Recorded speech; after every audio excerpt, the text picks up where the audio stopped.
Que penser de l'exigence de cette psychanalysante, de cette femme, qui cherche désespérément à être la seule, l'entière, l'exclusive, et qui ne cesse de vouloir être reconnue comme étant la plus aimée par rapport à la mère de son conjoint? Elle évoque cette tension impossible entre vouloir être la seule et être en même temps le support de l'objet du désir de son conjoint. Être à la fois une exclusivité incarnée et en même temps l'objet du désir. Comment est-ce possible, ne cesse-t-elle de demander, sans vouloir vraiment y répondre?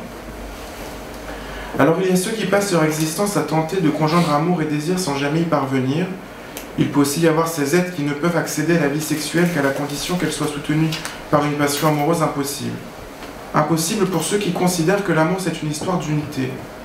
Cela s'ouvre parce qu'ils ne connaissent pas l'amour, celui qui condamne à apprendre sans cesse de l'autre, sans le rencontrer jamais entièrement, en conservant cette position de tâtonnement. Le vrai amour serait alors celui qui accepterait le jeu que représente sa propre limite. Accepter que l'autre soit différent et seul, un autre seul et insaisissable, mais aimé.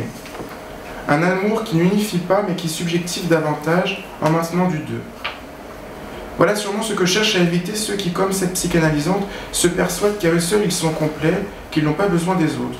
Cela souffre de décider, de l'illusion d'autosuffisance, ils souffrent de tirer toutes les ficelles de leur vie, mais ceux-là ne connaissent alors de l'amour, ni ses dangers, ni ses plaisirs. Et je dis danger ici parce qu'aimer peut en devenir un. Pour aimer, il faut que l'être savoure son manque. Il doit reconnaître et accepter avoir besoin de l'autre, supporter que cet autre puisse être manquant, assumer son manque, être symboliquement castré, accepter d'être dans une position d'incomplétude. Ce psychanalysant qui explique cette scission dans sa vie entre l'amour et le désir sexuel m'apprend dans ses séances que c'est pour cela qu'il ne peut désirer que des femmes qu'il n'aime pas, afin de retrouver une position virile, une position masculine qu'il a l'impression de mettre de côté, de perdre lorsqu'il aime. Donc l'amour est l'affaire de la psychanalyse en premier lieu parce que nous recevons des êtres qui viennent mettre au travail leur rapport à l'amour, au manque et au désir. La psychanalyse peut dire quelque chose de l'amour aussi parce que la cure elle-même est une traversée dont le levier est l'amour. Je parle du transfert. Cet amour que je disais tout à l'heure factice, mais qui a l'apparence et la force de l'amour vrai. Cet amour que le psychanalysant adresse aux cliniciens. Transfert est une terminologie progressivement introduite entre 1900 et 1909 par Freud et Ferenczi pour désigner un processus constitutif de la cure psychanalytique par lequel les désirs inconscients du psychanalysant, concernant des objets, viennent se répéter dans le cadre de la cure sur la personne du psychanalyste mise en position de ces divers objets.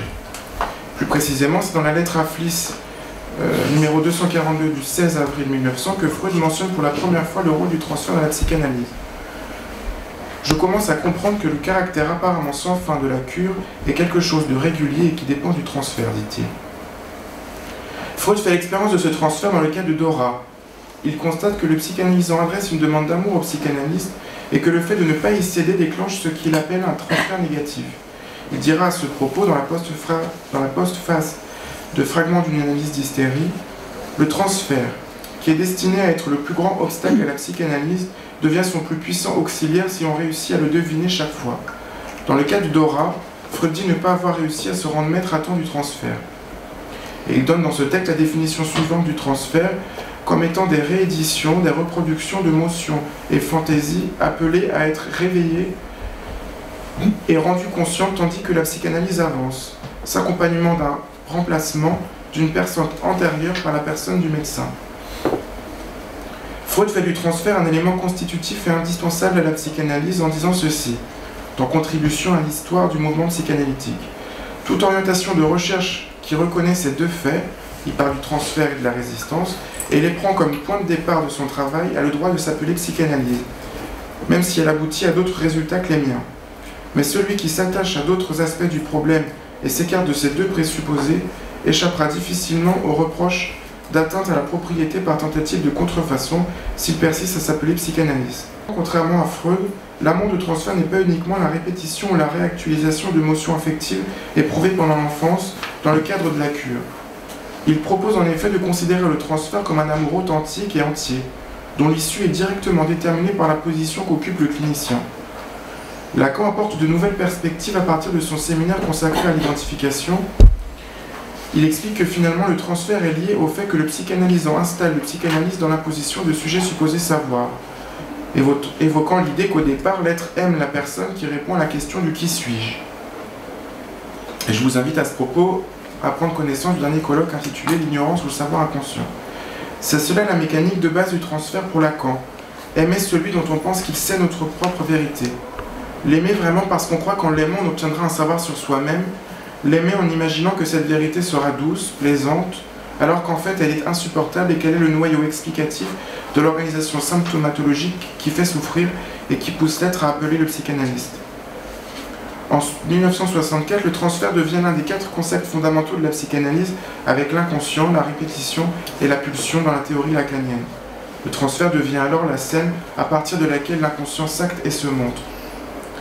Pour en finir avec les définitions théoriques, je ne peux m'empêcher de citer brièvement Mélanie Klein, qui a soutenu que le transfert a ses origines dans les processus d'amour, de haine, d'agression et de culpabilité qui déterminaient les relations objectales au stade les plus précoces. Autant préciser alors combien il est important de penser la place du transfert, son maniement et son évolution dans la cure.